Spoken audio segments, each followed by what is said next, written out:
SSC ২৭ কিভাবে এই শেষ সময়ে প্রিপারেশন নিলে তুমি পরীক্ষায় এ প্লাস পাবা সেটা নিয়ে আজকের ভিডিওতে কথা বলবো। তো হতে পারে তোমার প্রিপারেশন খুব একটা ভালো অবস্থায় নাই অথবা মোটামুটি পড়ছো কিন্তু সবকিছু এখনো শেষ হয় নাই। তো তোমাদের নিয়ে আজকে কথা বলবো। দেখো এখানে বেশ কয়েকটি স্টেপ লেখা আছে সেটা নিয়ে তো কথা বলবোই। তার আগে যে কথাটা তোমার মনে প্রাণে বিশ্বাস করে নিতে হবে যে ভাইয়া তোমার একটা প্রপার মাইন্ডসেট থাকতে হবে যে তুমি এ প্লাস পাবা। ঠিক আছে? এই সময়টাতে না শেষ সময়ে যাদের পড়ালেখায় সামান্য একটু গ্যাপ আছে, তারা আসলে ধরেই নেয় যে আমি এ প্লাস হয়তোবা পাবো না। মনে, মনে এই কথাটা চিন্তা করে যে আমি কি আসলে এ প্লাস পাবো? তো তোমার এই কথাটা যতবার মাইন্ডে নিয়ে আসতেছো, তোমার সাবকনসিয়াস মাইন্ড মনে করতেছে যে হ্যাঁ, তোমার প্রিপারেশন আসলেই খুবই খারাপ, তুমি হয়তোবা এ প্লাস পাবা না। তো তোমার এখন থেকে সাবকনসিয়াস মাইন্ডে যে বিষয়টা ইনপুট দিতে হবে সেটা হচ্ছে তুমি আসলে এ প্লাস পাবা। ঠিক আছে? সো এ প্লাস পাবা এই মাইন্ডসেটে তোমার এখন আগাইতে হবে। এখন হয়তোবা তোমার প্রিপারেশন খুব একটা ভালো নাই। তো শেষ শেষ সময়ে যেভাবে প্রিপারেশন নিতে হবে সেভাবে তুমি প্রিপারেশন নিতে থাকো, সেটা তো আমি বলে দিব এখন। ওকে? তো তুমি আগে মনে, মনে এই বিষয়টা ভেবে নাও যে হ্যাঁ, আমি A+ পাবো পরীক্ষায়। ওকে। এখন তোমার যে কাজটা করতে হবে তোমার একটা প্রপার প্ল্যান লাগবে। একটা প্রপার প্ল্যান সাজাও। কিভাবে প্ল্যানটা সাজাবা? সেটা হচ্ছে তুমি আগে দেখো, তুমি একটা দাগ টানো দেখো। এভাবে তুমি একটা দাগ টানো। এবং তুমি ধরে নাও যে এই যে এতটুকু দাগ পর্যন্ত এটা হচ্ছে তোমার কাছে রিমেইনিং সময়। কতটুকু তোমার সময় আছে এসএসসি পরীক্ষার জন্য। ঠিক আছে? তাহলে ধরে নাও এটা হচ্ছে তোমার হাতে সময় আছে 6 মান্থ। তো তুমি আসলে প্ল্যানটা কিভাবে সাজাবা? তো যেহেতু ৬ মাস তোমার হাতে সময় আছে ধরে নিতে বলতেছি। তোমার কাছে যতটুকু সময় আছে সেটা তুমি ধরবা।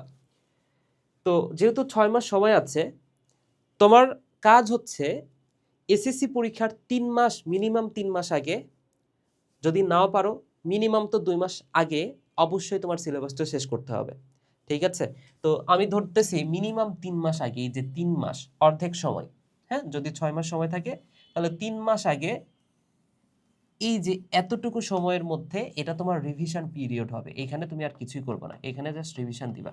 তাহলে তোমার যা কিছু করতে হবে সেটা হচ্ছে এই যে এখন থেকে এই পর্যন্ত সময়। এখন থেকে এই পর্যন্ত সময়ের মধ্যে তোমার যা করার করতে হবে। অর্থাৎ তোমার যদি কোনো নোট করা বাকি থাকে সেটা এই সময়ের মধ্যে করতে হবে। তোমার যদি কোনো সাবজেক্টে দুর্বলতা থাকে সেটা এই সময়ের মধ্যে কাটিয়ে উঠতে হবে। বা যত ধরনের সমস্যা আছে সবকিছু এই সময়ের মধ্যে করতে হবে। কারণ এই শেষের যে ৩ মাস এটা তোমার রিভিশনের জন্য রাখতে হবে অনলি। ঠিক আছে? ওকে। তো প্রপার প্ল্যানটা কিভাবে সাজাবে? তাহলে ৩ মাসে তোমার সিলেবাসটা শেষ করতে হবে। ধরে নাও যে তোমার যে অধ্যায়গুলা পড়ছো প্রত্যেকটা বইয়ে যে অধ্যায়গুলা পড়ছো মোটামুটি পড়া আছে। ধরে নাও যে সেগুলা তুমি পড়ছো, ভালো করেই পড়ছো। এখন যে অধ্যায়গুলা বাকি আছে সেটার একটা লিস্ট করে ফেলো। ধরে নাও তোমার হচ্ছে ফিজিক্সে এখনো ৫ টা অধ্যায় পড়া হয় নাই। কেমিস্ট্রিতে হয়তোবা এখানেও ৪ টা ৫ টা অধ্যায় পড়া হয় নাই। বায়োলজিতে ৫ টা অধ্যায় পড়া হয় নাই। এভাবে তুমি প্রত্যেকটা বই থেকে নোট করে ফেলো যে তোমার কোন বইয়ে কোন অধ্যায়গুলো বাকি আছে, কোন অধ্যায়গুলো খুব ভালো মতো পড়া হয় নাই বা একদমই ধরোই নাই। এই টাইপের বিষয়গুলা তুমি নোট করে ফেলো। এই অধ্যায়গুলা তুমি এই ৩ মাসে শেষ করবা যে কোনো মূল্যে। যত অধ্যায় বাকি থাক, সময় বেশি দাও, পড়ার টাইমটা ডিউরেশনটা বাড়ায় দাও।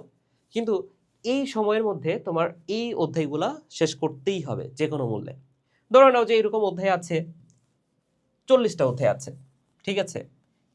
এরকম ৪০ টা অধ্যায় আছে যে অধ্যায়গুলা তুমি হয়তোবা এখনো ভালোমতো শেষ করতে পারো নাই বা একদমই ধরোই নাই। এরকম ৪০ টা অধ্যায় আছে।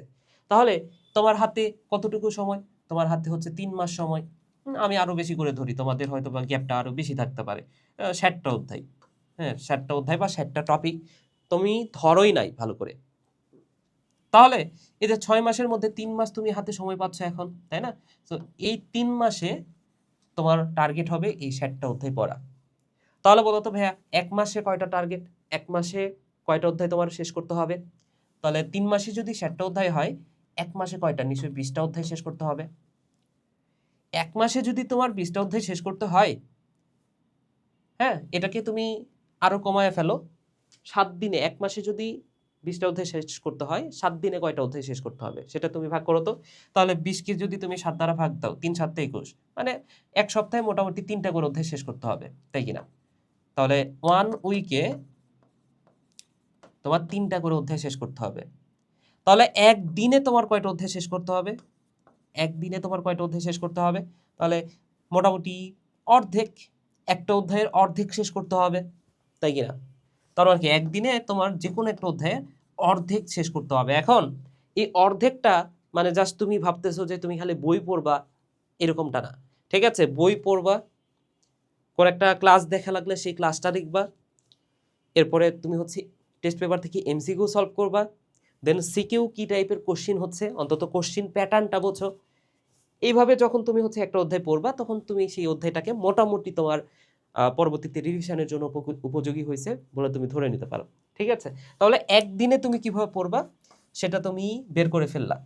তাহলে এখন থেকে তুমি তুমি হচ্ছে এইভাবে হিসাব করে ফেলো। এইভাবে হিসাব করে তুমি যে রেজাল্টটা পাবা একদিনে তোমার আসলে কতটুকু বাকি আছে, তোমার কতটুকু পড়তে হবে, সেই হিসাবটা তুমি বের করে ফেলো এবং সেইভাবে তুমি হচ্ছে প্রতিদিন পড়ালেখা করো। যতটুকু পড়া তোমার হচ্ছে একদিনে পড়তে হবে, ততটুকু পড়া শেষ করার আগে তুমি পড়া থেকে উঠবা না, এরকম একটা মাইন্ডসেট করে ফেলো যে যতটুকু আমার পড়তে হবে ততটুকু আমি পড়বো, এরপরে যদি এক্সট্রা পড়তে পারি ভালো, এক্সট্রা না পড়তে পারলে আমি অন্তত ততটুকু পড়া শেষ করে তারপরে পড়া থেকে উঠবো। ঠিক আছে, তাহলে প্রপার একটা প্ল্যান তোমার হয়ে গেল।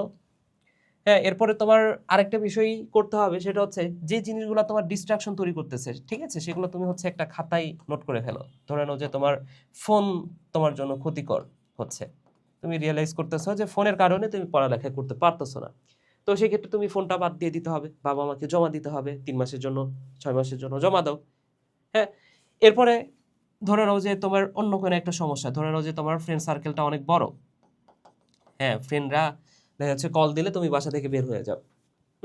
ফ্রেন্ডরা বাসায় আসতেছে বারবার, বা তুমি তোমার ফ্রেন্ডের বাসায় যাচ্ছ, এতে করে তোমার পড়ার ক্ষতি হচ্ছে।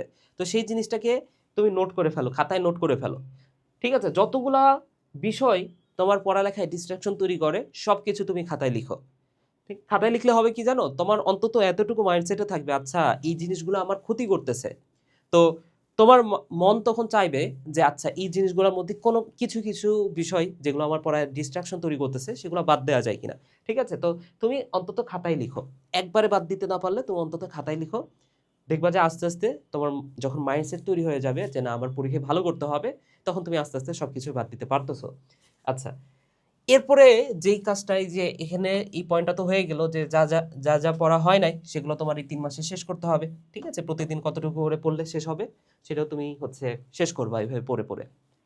এরপরে যে কাজটা তোমার করতে হবে, দেখো, রিভিশন করতে হবে। এখন এই যে পড়া যে তুমি শেষ করবা, শেষ করার জন্য তো তোমার ক্লাসের প্রয়োজন হতে পারে।